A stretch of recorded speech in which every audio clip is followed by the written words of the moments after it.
Our next guest has carved his niche as an outlier in the Indian journalism. I am excited to welcome Rahul Kanwal, News Director of the India Today Group and Executive Director of Business Today in this Duologues episode.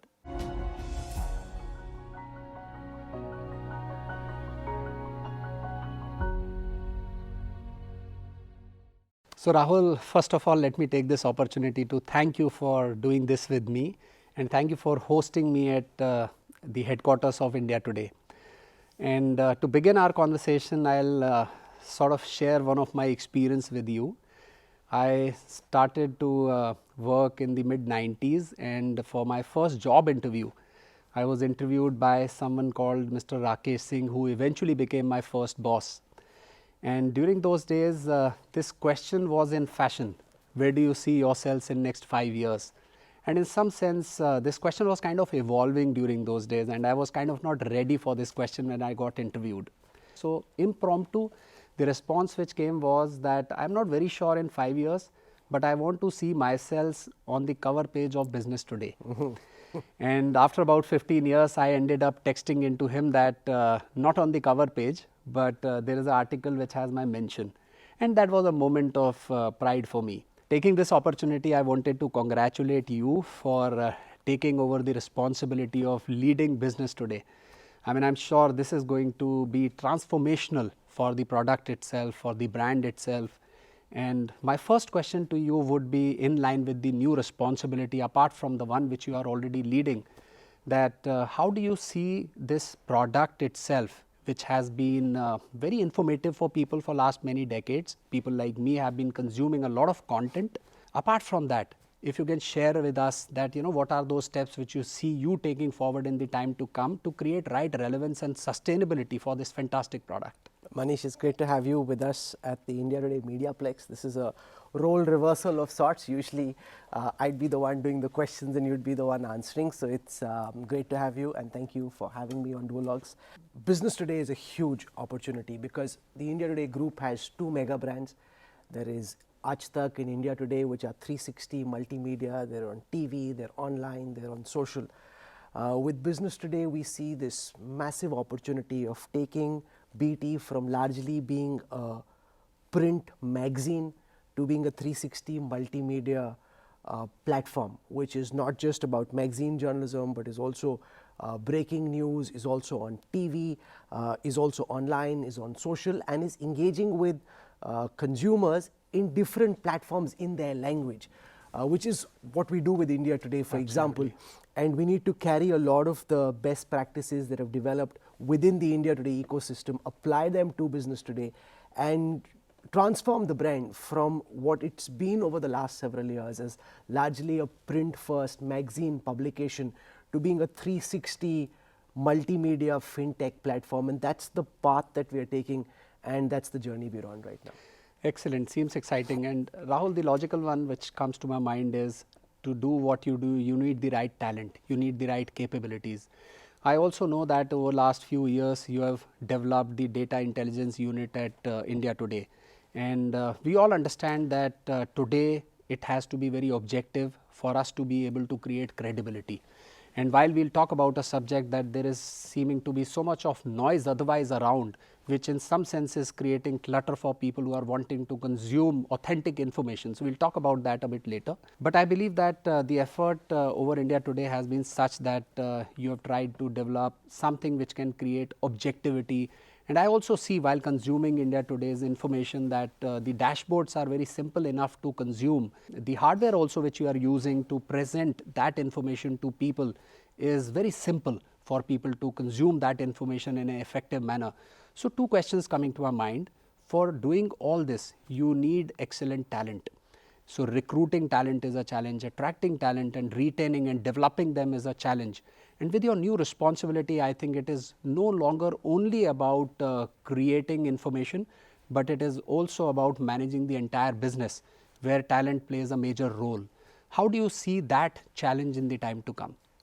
If you look at media companies now, we're largely in the talent game, ensuring that you're able to attract, onboard, engage the right talent, create the right ecosystem and platform for them to showcase their capabilities and use that talent to amplify the brands. Right. That's really what journalism in the digital and multimedia age is all about, because people look up to, you know, big digital brands or big journalists or big editors. They want to hear what that particular person has to say. You mentioned Udayan Mukherjee, Siddharth Zarabi, Saurav Majumdar. They may have a different point of view on these subjects, but what is it that they're saying is what people are really interested in.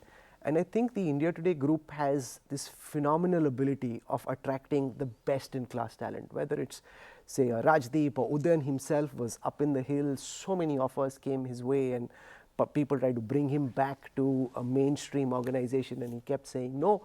And it just clicked in terms of what we were trying to do, what he was hoping to do over the next 5 years, and he's on board. He's a superstar in business news, and you know, at Business Today, we're very privileged to have him as part of our team as the lead anchor for Business Today. He's joined as the global business editor for the India Today network, and it really gives the kind of credibility on day zero to what we're trying to do in the multimedia context. So a lot of that existed in the print magazine already, which we're building on.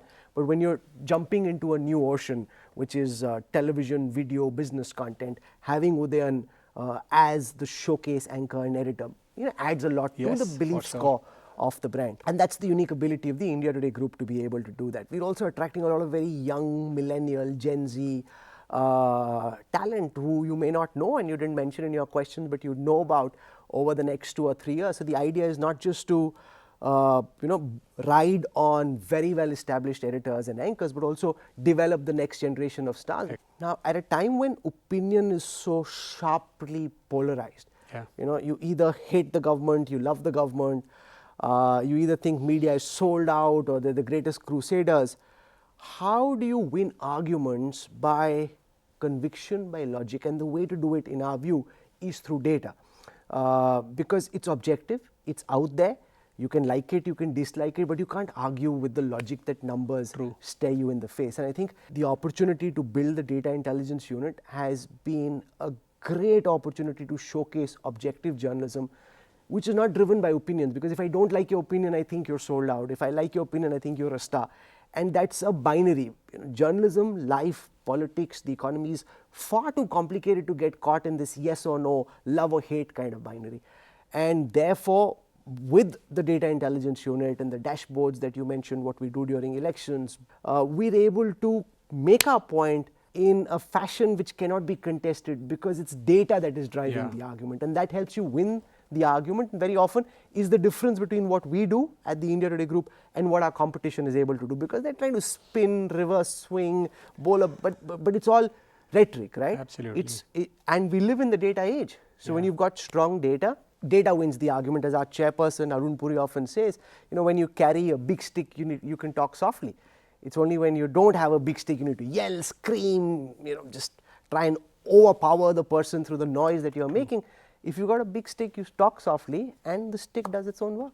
Absolutely. So Rahul, you mentioned that there might be situations where journalism may get little polarized, and this can be outcome of variety of factors. One of them can be the individual opinions of people who are in this profession. And it is very natural to assume that they end up meeting a lot of people, they end up doing a lot of debates where there might be situations where they develop their own opinion. And I quite often believe that mixing emotions into business is not a good thing to do. How do you insulate yourselves from these kind of situations? So this is a global trend, not just in India. We saw what happened in the United States. We're neither in the love or hate camp, and we're not, you know, blinded by what's happening either. And for that, it's very important to stay detached. The more you get involved with the personalities, the more you meet them, the more time you spend with them, the more emotionally you get attached. And when you're emotionally attached to anyone, it's that much tougher to take a detached, non-partisan, objective approach. Different editors, different personalities with different points of view. We call it the democratic newsroom, which is a great idea. It's the only organization in our country where you allow for personalities with different points of view to hold their point of view. We're not trying to change what Rajdeep Sardesai thinks about a particular issue, or what Gaurav Sawant thinks about an issue, or what any other editor thinks about that issue. All of them are part of that melting pot that is the India Today group. The ideas are bounced off each other, sometimes politely, sometimes not so politely. There are fierce, heated exchanges, all in good spirit, of course. And from there emerges a view which very often is a very clearly thought out view, because very often when you're on the left, you don't want to hear what the right is saying. If you're on the right, you don't want to hear what the left is saying, and you're living as a frog in a well in your own bubble. You're not listening to the other side. So at the India Today group, I think one of the strongest assets of the organization is the ability and the desire to want to listen to both points of view. So yeah, you clearly touched two perspectives, Rahul, and I can relate with them, because for any professional to gel with the value system of the organization is extremely important, especially when one rises up the ranks. And for instance, in our organization, so we are a 102-year-old company, was founded in 1918, and the founder Konosuke Matsushita, somewhere in mid 1930s, created the basic business philosophy for the organization and 7 principles which become guiding light for the organization, in some sense guardrails for the company. And it is so pleasing to hear from professionals that how those governing principles are guardrails for them to be able to carve out their own way within the organization, and not at certain point of their professional career start to believe that their own aspiration is bigger than the guardrails of the organization. And possibly my next question in this would be that before I move to asking you questions on your life, possibly the last question on the professional perspective of your life, any memorable moment do you remember? There would be plenty of, I know, but any memorable moment you remember in front of the camera? So the most fun I've had in what I do is when we were shooting Jab We Met. Jab We Met is this very immersive, 360, experiential, peek into somebody's life kind of interview. And when you're shooting that, you're having the greatest amount of fun. So I remember we were in Tawang in Arunachal Pradesh. Yeah. My father was posted there back in the day, so I went back as an adult for the first time.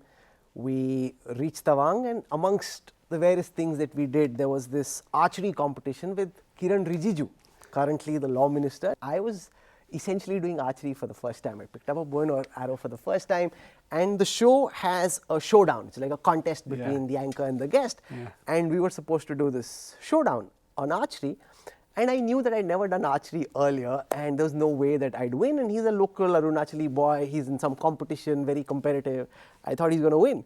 And we started filming, and as luck would have it, he kept trying to shoot his arrow, and it wouldn't hit the target. Forget trying to hit the target in the middle. It's quite far away, the target. He couldn't hit. And I hit once or twice while we were practicing. And then when we started the competition, which is on camera, so it's on camera, he's now filming and he's shooting the minister. All of Arunachal Pradesh would have watched it when it went on TV. He kept missing, and my arrow, just one of those things, went and hit the bullseye, or very close to the bullseye. And I was like, oh my God, this is a complete fluke, because I could have tried before, I could have tried later. It may not have even hit the target, but just when you were shooting, it went and hit the target. And that was fantastic. I teased him no end, even when I meet him after that, and he's very sheepish and embarrassed. He pretends it didn't happen. But it did. So that was a great moment. One of the exception would be you tried your hand with Neeraj also, and I was looking at when the Jab We Met episode got re-telecasted.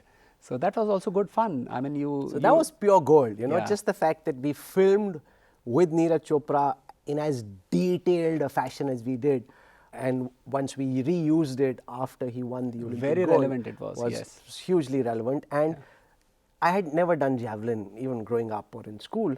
And I think I'm decent at sports. I thought I'll be able to play it. But what I discovered, and which is what India is finding out now, is that javelin is a very technical sport. It's not a sport of strength where you just go and you throw it as hard as you can.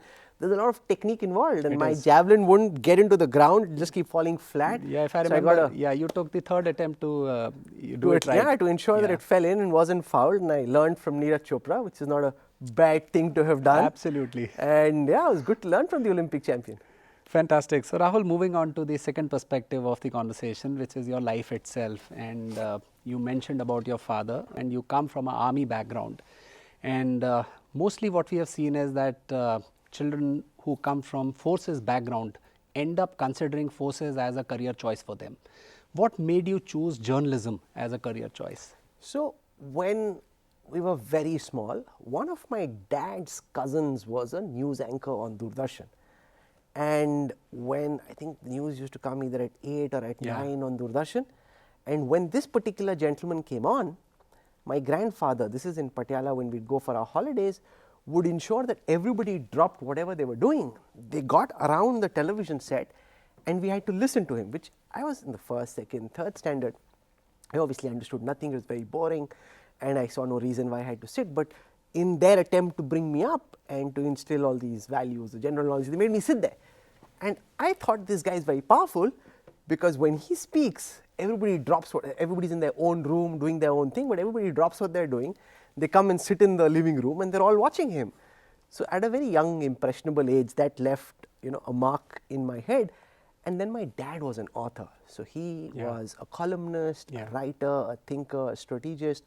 So we were surrounded by books, journals, his own writings. I used to read what he was writing. Lots of books used to come to him. I used to read those books. So in the 5th and the 6th and the 7th standard, I was reading the defense journals, Jane's Defense Weekly and stuff, which is pretty bizarre. But we were in Kashmir, there's nothing else to read. I grew up reading my dad write. My dad was a fantastic public speaker. So he used to be a compere, a host for a lot of these army events. You have a lot of army events, social evenings. He used to be the host for all of them. And I used to sit in the audience and watch him. And people used to clap and they would come up and tell him how great he was or how well he did. And again, when you're a child, you're very impressionable. Absolutely. So you see that, you see how people react to what your dad does. And that again left a very deep mark. So when I got out of school, I got through to a couple of colleges, but I never wanted to study anything else except journalism. So I think in the 10th standard, teacher told me, why don't you go and participate in this debate? And I said, no. She said, no, it'll help you develop your public speaking skills. I said, my whole life I'll be doing this. You were so clear then. I don't need to go do it now. I Excellent. just need to focus on my exams, ensure I get good marks, ensure I get through to the right kind of next 11th and then college. This I'll do for the rest of my life. So I was a bit cocky. Excellent. Confident or maybe over cocky and confident. I told the teacher, I remember this, because she told me when we met recently that you told me this. I didn't even believe, but it stayed with her. And that's how it came back to me, that I told her that this is what I'll be doing for the rest of my life. This is actually all I ever wanted to do. So, and I would, if the India Today group wouldn't pay me, I'd pay the group to send me out for an election or when there's a big campaign or Uttar Pradesh is happening, Punjab, before that, Bengal, Assam. I think this is the greatest education anybody can have. Travel across the country, meet people, politicians, eat the food on the ground, see the sights, the sounds, the smells. There can't be a bigger, better education. It's I spent time at the Harvard Business School. If you compare that with, say, 1 month traveling across the country, there would be strong learning in both cases. Absolutely. You'd learn different things, but your learning curve would be as sharp. Yeah, true. The sphere of influence would not be as big as yours because, for me also it's kind of relatable because when I travel, I think that is the biggest source of consistent learning for me when you end up meeting people, because in our case it's mostly professional. But when you travel to a specific country, you pick up the culture in that company, people you meet end up imparting some sort of understanding for you, and I think this is the consistent source of energy and learning for individuals like us. So travel is always a learning opportunity, but elections are a learning opportunity into 100, right? And Rahul, logically, politics is one perspective, and I see you doing technology at ease, economy at ease. You end up having conversation with specialists in their own domain. I mean, how does this happen? Because you need command on specific subjects for you to be able to presenting the right facts to people, to be able to conduct the debate in a manner which is deep-rooted, more objective, brings insights and information to people. How do you manage your day? I mean, it takes a lot to create understanding on a specific subject, and when the range encompasses from technology to politics to economy to trends to social trends. Recently, we've seen you bringing up guests who are experts on healthcare, those kind of subjects. How do you do that? It's not just about me in this case, but if you see all top global editors or anchors or journalists, they're very well read. And they're very deeply researched, and they make a lot of effort before they come to an interview or have a conversation. ensuring that they've learned as much as possible. Yeah. It's not just showing up and saying, Right. "Acha batao kya Yeah, karna hai," general, you know, let's get started. right. It can't be like Yeah. that, because especially in the digital age where audiences are as discerning as they are, Yeah. they can very quickly tell whether this particular person knows his politics, knows his caste combinations, knows his electoral history, Yeah. or in the case of business, knows how that particular company was built, how it's Right. being run, its prospects. So I think research is very important. And as far as people looking at the profession are concerned, very often they see the glamour. They see the archery competition Yes. with Kiran Rijiju, Yeah. or javelin with Right. Neeraj Chopra. They don't see the effort it takes to get there. They don't see the amount of research, preparation. And I again say, this is not just about me. So Yeah. it's not about any one individual. Anybody who's reached a certain level Yeah. would have really made a lot of effort to read, to learn. And journalists are just very curious. Right. So a lot of this is also, for example, if we were meeting again, now I know so much more about you. Right. And if we were to actually do an interview where I'm the Right. one who's doing the questioning and you're doing the answering, I'd be able to do a better interview because of the time Yeah. that we've spent in the Yeah. build up to this. So Right. when you travel with politicians or otherwise for elections, you learn a lot about them. So it's a Yeah. mix of secondary research, it's a mix of primary groundwork where you go out, meet people. And I think it's that combination which is really what sets one good anchor, editor, reporter apart from somebody else, where you can merge and marry anecdotal instances with your understanding of history. Absolutely. And the ecosystem. So I think that is really important. So easier said than done. I mean, how does your typical day look like? You know, managing work and life and its balance is not an easy thing to do. So how do you manage your day? I don't like answering this question because people think that I'm bonded labor if I did answer. But it's just that I love what I do. Okay, so it's not That's stress or painful. I wake up really early. So I wake up around 5:30, 6 in the morning. I start working. So we're reading all the newspapers. We're reading as many as possible. We're reading what's on the international publications. We're reading what's on the websites in these new tech startups. And then the first meeting is at 9, which is the Business Today meeting. Then we do the Aaj Tak India Today news meeting at 11:30. Then there is the output meeting at 12:30. It goes on till the evening in the same fashion till about 9:30, 9:45, which is typically when I leave. So it sounds like a long day, but I love it. Okay, it's not pressure, it's not stress. It's something that I genuinely enjoy and relish. So therefore, I hate answering that question because लगता है Got तो it. फंसा हुआ है, Yeah. तो, you know, he Yeah. must be like really burdened and dying under all the pressure. It's not like that. It's a lot of fun. Yeah, while Rahul, human potential is kind of limitless. On the other end, I mean, if you look at last couple of decades with the kind of hyperactivity which is happening and with the life which people like you and me are leading, there might be situations that possibly human brain, while it is extremely capable, may not be ready for this kind of hyperactivity. Do you practice mindfulness or something of that sort to keep yourselves calm? I do, and also when I'm not working, I completely plug off. Okay. So when we've got colleagues who, even when they're not working or are on holiday, they're actually just checking their phones and replying, and they Yeah. have FOMO if something is happening while they're traveling. If I'm not at work, if I'm holidaying, I'm completely plugged off. Then it doesn't matter. Like for example, I was at the Harvard Business School for a program and the Delhi elections happened. And usually in elections, a very big I know. moment. Yeah. And I had so many messages where people were saying, you must be missing all the action, such a big election, we're missing you, you're not on TV. I don't care. It didn't matter to me in the least. You know, If Yeah. I'm here, I love what I do, I'm into it 100%. And if I'm not, it doesn't matter. So it's not my life. You know, it's something I enjoy. And when I'm not doing it, I think the stress that you talk about, I know a lot of colleagues complain of burnout. And I've Yeah. seen some of our employees, other people say, I can't deal with it, there's too much stress, too much pressure. I think what happens is they take their work home. Yeah. I leave work the moment I leave. Excellent. So I just leave it in the mediaplex. When I'm home with my family or over the weekends with friends, I'm in that moment, I'm in that space. And I think if you can detach yourself from your work, then it's not so bad. At least from what I've seen with people around me, they take their work home, they're forever stressed, and they're not like if you're in a party or if you're socializing or if you're meeting someone, then you enjoy that moment. Like I'm enjoying this conversation, I'm in this moment. There could be a million things happening in the newsroom. True. At this moment, it doesn't matter. Once I go back, it will, and I will immerse myself. But at this moment, my mind's on this conversation. Excellent. It's not about what's happening outside. That is mindfulness in a sense. So Rahul, going back to your earlier school or college days, any specific anecdote or incident or experience coming to your mind which you would like to share? My dad was in the army, and we used to travel every 1 or 2 years. So I've studied in Kendra Vidyalayas, I've studied in army schools, government schools, I've studied in the poshest convents of this country, some of the most snobby schools, as it were.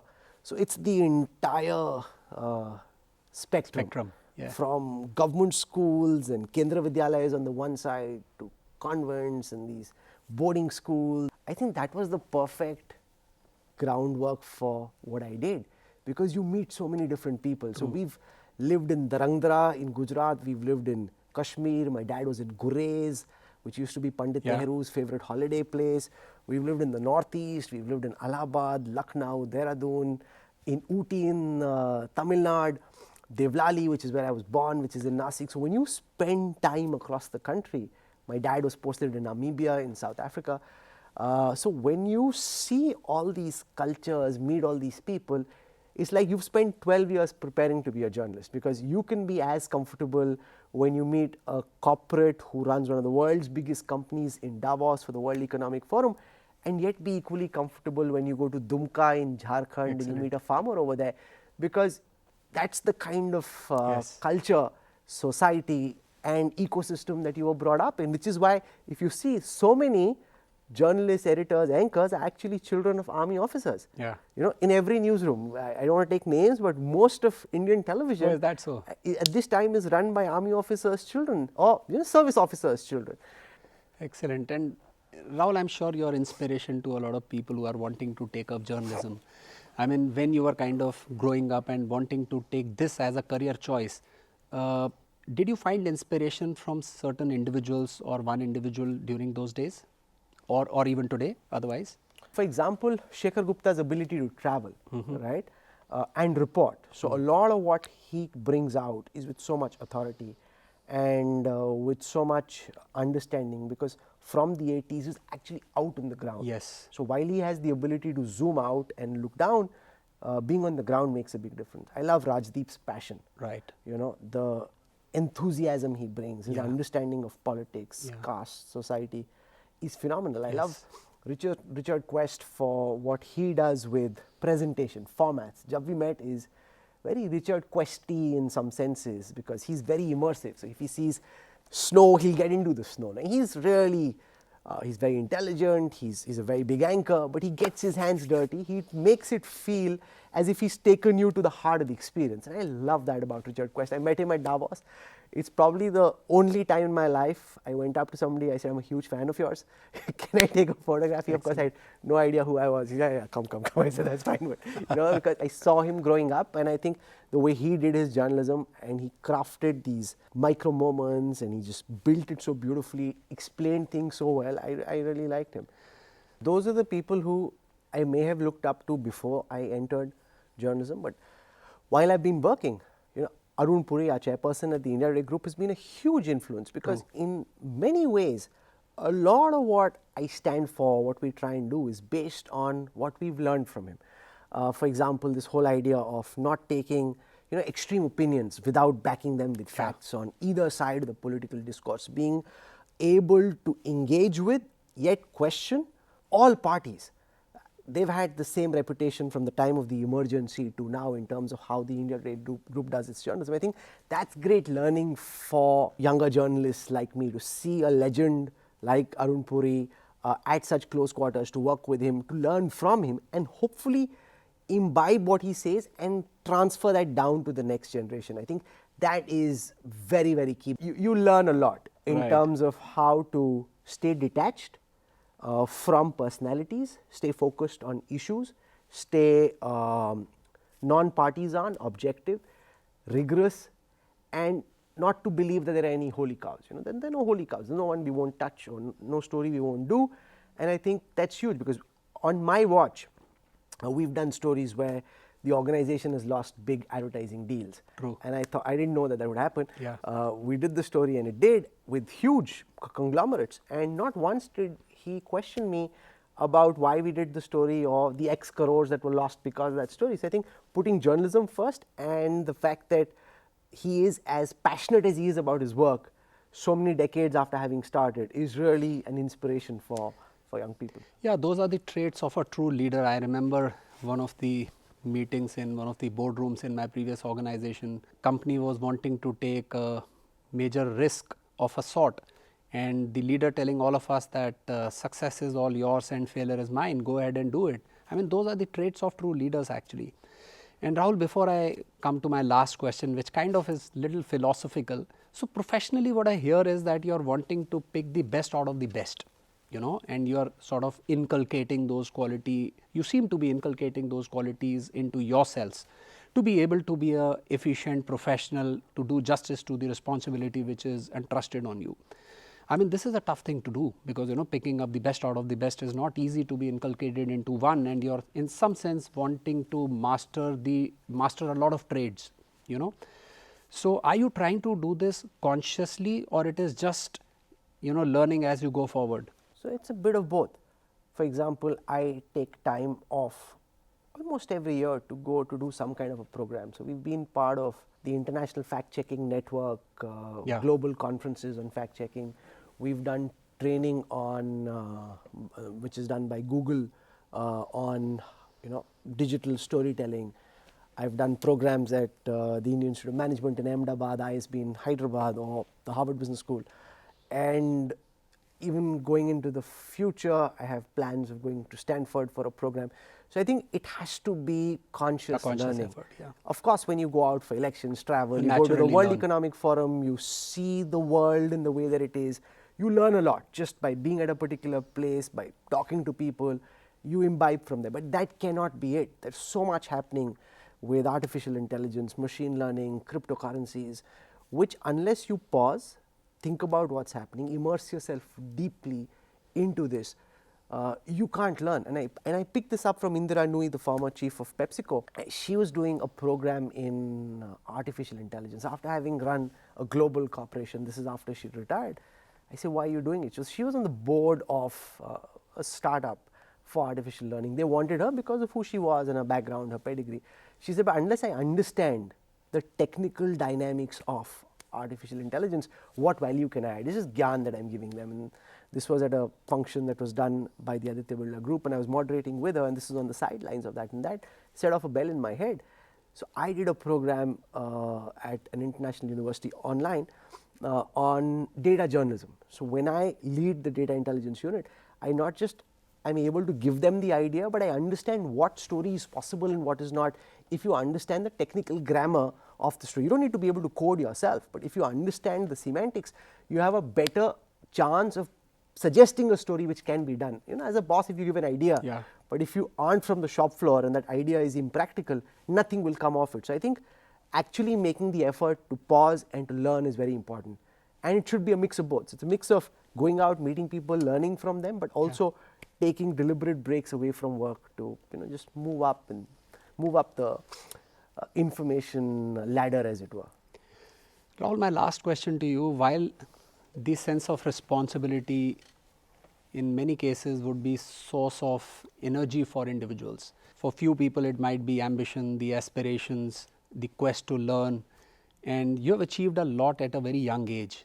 Have you found the true purpose, something which is a higher purpose beyond aspirations, ambitions, the quest to learn, to perform your duties? Is there a higher purpose which lets you do what you do, which fuels the energy in you? As a relatively prominent journalist of this generation, my hope is that when my time is done and dusted, when people look back at what I did individually, what this generation of journalists and editors did, they think that we carried the flag of good journalism very proudly, and we did the best storytelling that could have been done. This whole idea of journalists cowering in fear, bowing, buckling under pressure, not standing up for what is right, attaching themselves to individuals or politicians or parties or ideologies, and then failing to see what was wrong. I abhor that, I detest that, and I think that I don't want to go down in history as somebody who got sold out or bought out or got corrupted.